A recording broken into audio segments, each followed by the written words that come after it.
What's going on, good people? This your boy CDL Shorty, and y'all know I'm all about research. I'm all about research. When you come talk to me, you got to have your research game on point. Because guess what? Haven't you guys ever heard of the CVSA, the Commercial Vehicle Safety Alliance? See, this is what, when I say OOIDA isn't being fair, when I say American Truckers United isn't being fair, when I say Bonehead Trucker isn't being fair, when I say Mother Trucker isn't being fair by allowing people to get on his platform and spew nothing but their opinion and not factual evidence, right? When it comes to the whole English proficiency thing, they're not going to tell you the truth. This is something that those people are not going to tell you. The CVSA, Commercial Vehicle Safety Alliance. Let's go up here and see what they did.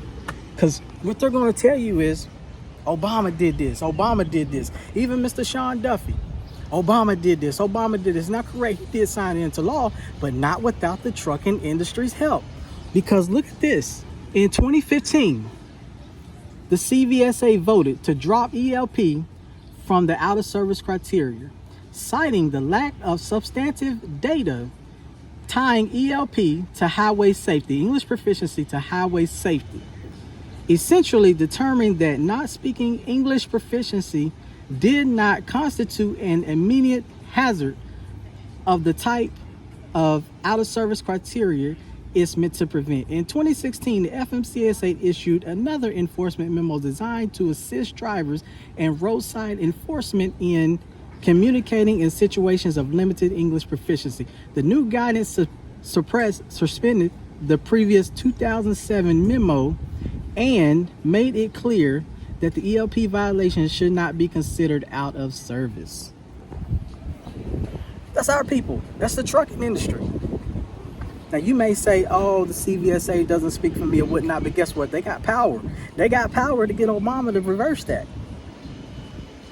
But that's what they're not going to tell you. They're not going to tell you that. It wasn't sufficient data back then. Now, let's for sake of conversation and sake of argument, let's go ahead and say maybe it was.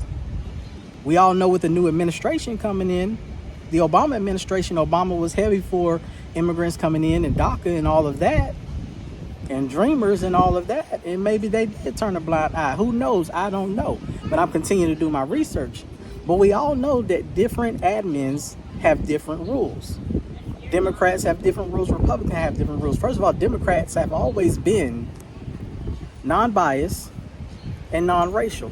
Republicans have always been racial, discriminatory, racial profiling. That's been the Republican Party.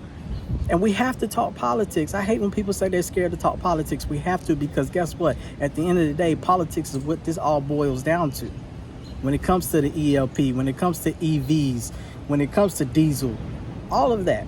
When it comes to corporate greed at truck stops, bad truck stop showers and whatnot, all of that. But let's continue to do more of our research. All right, go to ChatGPT. The intent behind the policy was to accommodate non-native English-speaking drivers, potentially those from immigrant communities, and reduce potential of discrimination based on language barriers. Discrimination. We all know that Republicans do discriminate, by the way. Now, let's go and look at Trump's One Big Beautiful Bill Act.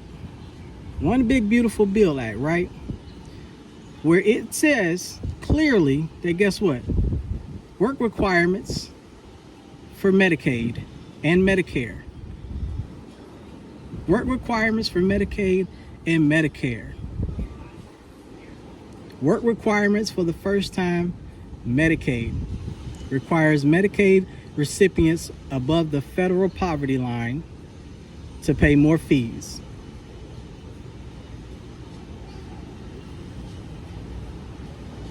So, Trump signed English proficiency. Yay, look what he did for us. What did he really do for us in trucking? Because guess what? All the port workers that lost their jobs due to these tariff wars, guess what? They got these work requirements in here for this Trump's big, beautiful bill. And if you are not working or do not meet these work requirements, you will be taken off of Medicaid and Medicare, Medicaid and Medicare, Let's not forget about that. So, like I said, you have to do your research on this, people. You can't just continue to take people's word for it and be a fool. You have to do your own research. You have to. Y'all need to research Trump's big, beautiful bill. Y'all need to research what happened to the Obama administration back in 2016. Stop blaming Obama for everything. And guess what? Like I told you, I'm in the middle. I'm not for or against. I'm in the middle. But you do need to have your own interest and your own self-thought. Have y'all ever noticed Republicans, white people, vote against their own interests? Have y'all ever noticed that? Like I said, I'm not political, but I dibble and dabble in politics from now and again. And look at their track record. They vote against their own interests. See, that was just the beginning when Trump said, oh, we found out, we used Elon and Doge to go in and find out that guess what, people have been on Social Security and getting Social Security and all that for 120 years and they dead. That was just the beginning. Because now what they was laying the groundwork. Now what they're doing is they're trying to take away your Medicare. And that's what Republicans have always tried to do. Secretly, you need to do your research on it. When you come and talk to CDL Shorty, make sure you got your research game on top tier. Because I'm going to challenge you. And we're going to have a discussion where at the end we can agree to disagree respectfully. But when you come to me, make sure you got your research game top tier, all right?